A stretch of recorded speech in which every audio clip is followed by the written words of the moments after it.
In ancient Rome, the gladiators went into the arena with these words on their lips: "Let me win, but if I cannot win, let me be brave in the attempt." Growing up in one of the most politically powerful families in the United States, Eunice Kennedy Shriver would emerge as a leader for the disability rights movement in the late 20th century. Shriver was frustrated with the lack of opportunities for people with disabilities and was deeply invested in the well-being of her mentally disabled sister, Rosemary. This inspiration would ultimately lead her to create a national organization, the Special Olympics, a legacy that continues to this day. I think she was a leader in two ways. First, she saw something that needed to change. She could see that something was wrong with the world, and she could see a different destination. So she could picture in her mind, in her heart maybe, something that could be different. She could see a different world than the one she was living in, and she somehow knew exactly what it would be like, and she somehow could feel sure that it could be achieved. It wasn't just a pipe dream or an imaginary world. It was a dream. It was a world she knew that could be achieved. I think secondly, she knew how to bring other people to join her. So she could not only see the future, but she knew how to bring other people to understand and join her in trying to create it. And I think that's what makes a leader in almost any walk of life. As the daughter of former Boston Mayor Joseph Kennedy, she was taught from a young age to set her ambitions high and never settle for anything but the best.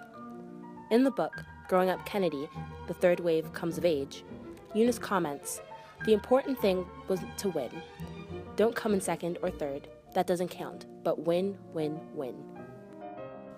In her adolescence, she, along with her 8 other siblings, enjoyed various athletic activities, such as tennis and sailing. Of all of the Kennedys, Eunice was said to be the most competitive, a trait that would help her become a champion in the disability rights movement as an adult. With 4 younger siblings and an outgoing personality, Eunice exuded confidence and was a natural leader. Eunice was especially close with her older sister Rosemary, who happened to have a mental disability. Despite this, Rosemary enjoyed sports just as much as her other siblings and had the competitive streak they all shared. Eunice strongly believed that Rosemary should have every opportunity that the rest of us had, even though she could not make the most of such opportunities. Rosemary's condition took a turn for the worse in 1941, when a botched lobotomy caused her to lose the majority of her verbal faculties and the ability to care for almost all basic personal needs. She was secretly sent away to an institution following this. Eunice attended Stanford University and then entered the working world. She married Sergeant Shriver, an employee of her father whom she had worked with in 1953. In 1958, Joseph Kennedy asked them to run the Joseph P. Kennedy Jr. Foundation and direct its resources towards research and aid for Americans with disabilities. In 1961, after actively campaigning for her brother, John F. Kennedy became President of the United States. For the first time, the issue of people with disabilities would be addressed and taken seriously at the federal level. John F. Kennedy authorized the creation of a panel which led to the National Institution of Child Health and Human Development in 1962. Later that year, Eunice revealed Rosemary's condition to the world in the Saturday Evening Post. This is considered a major turning point in the public perception of mental disabilities. Families were typically ashamed of their family members with disabilities, as most of the country did not understand it. But Eunice was proud of her sister and would not treat her like the Kennedys' shame. Step in improving the condition of people with special needs is changing the way the public views them, which Eunice took into account. Studies showed that children with disabilities weighed significantly more than their counterparts without disabilities.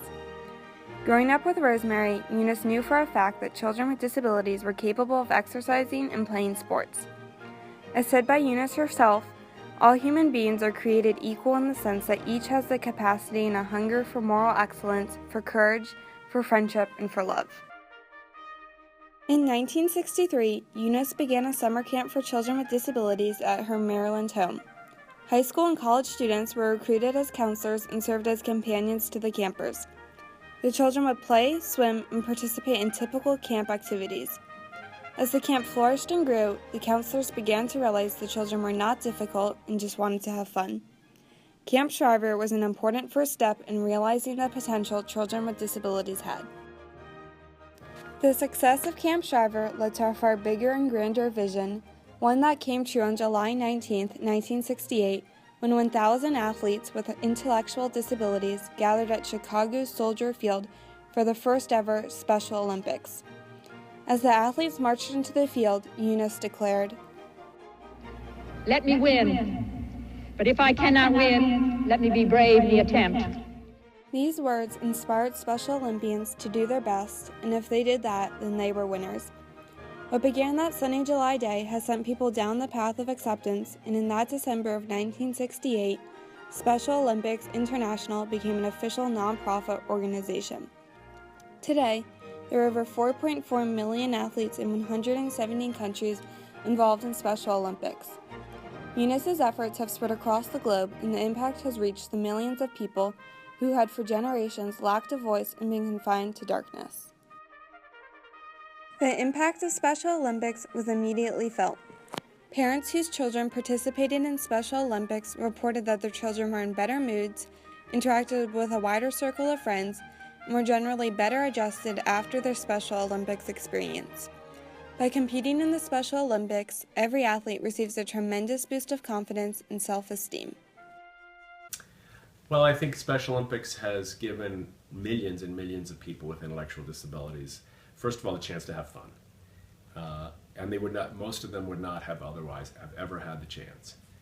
Secondly, it's given people enormous boosts in confidence and self-esteem. And you can't put a price tag on that. Third, it's given people with intellectual disabilities friends all over the world. In addition to the immediate impact, Special Olympics has left a lasting legacy. First and foremost, Special Olympics has helped to inspire significant and profound changes in the way society views and acts toward people with disabilities. Today's mentally challenged are able to live full lives of acceptability due to Eunice's work. Further, by creating the Special Olympics, Eunice has enriched the lives of those with disabilities by integrating them into mainstream society. Special Olympics has taught the intellectually disabled to always work hard and believe in themselves. As said by Loretta Claiborne, Special Olympics athlete since the 1970s, "Sports was and still is an outlet for me. Special Olympics is even more than sports. It helps me respect others and get respect back, and most of all, it has helped me to get over so many hurdles and say to myself, I am who I am, but I can be the best of who I am." In addition, Special Olympics has served as a precursor to the disabled rights movement, and many other programs for children with disabilities have sprung up across the world, such as Best Buddies, a nonprofit formed by Eunice's son that is dedicated to establishing opportunities for the intellectually disabled. As summed up by Eunice herself, this is our dream, that Special Olympics can be a catalyst to unite the world. Through Special Olympics, the mentally retarded have brought the citizens of the world together in a universal celebration of skill, courage, sharing, and joy. People who I think will never know her name or even have heard of her will be different because of her. Certainly for people with intellectual differences. Eunice's efforts have garnered praise throughout the world. Barbara Walters commented in a letter she wrote upon Eunice's passing, "Eunice has courage, humor, and integrity. It has been said that had Eunice been a man, she would have been President of the United States. I would have been first in line to vote for her." In addition, Nelson Mandela wrote, "Like the Special Olympics athletes, she was an ambassador of the greatness of humankind, and she inspired us to know that all obstacles to human achievement and progress are surmountable. Her voice will echo each time the oath is recited, her fire will burn each time the flame is lit, and her legacy will live and grow through every athlete and every competition." Throughout her life, Eunice displayed the characteristics of a great leader. Even in childhood, Eunice's competitive nature and ambition had a positive impact on those surrounding her. In adulthood, she was able to harness these qualities and combine them with her influence to make a change. Eunice's natural ability to lead changed the country's attitudes about the condition of people with disabilities, and her legacy lives on through the Special Olympics, Best Buddies, and the other organizations she created to aid people with special needs.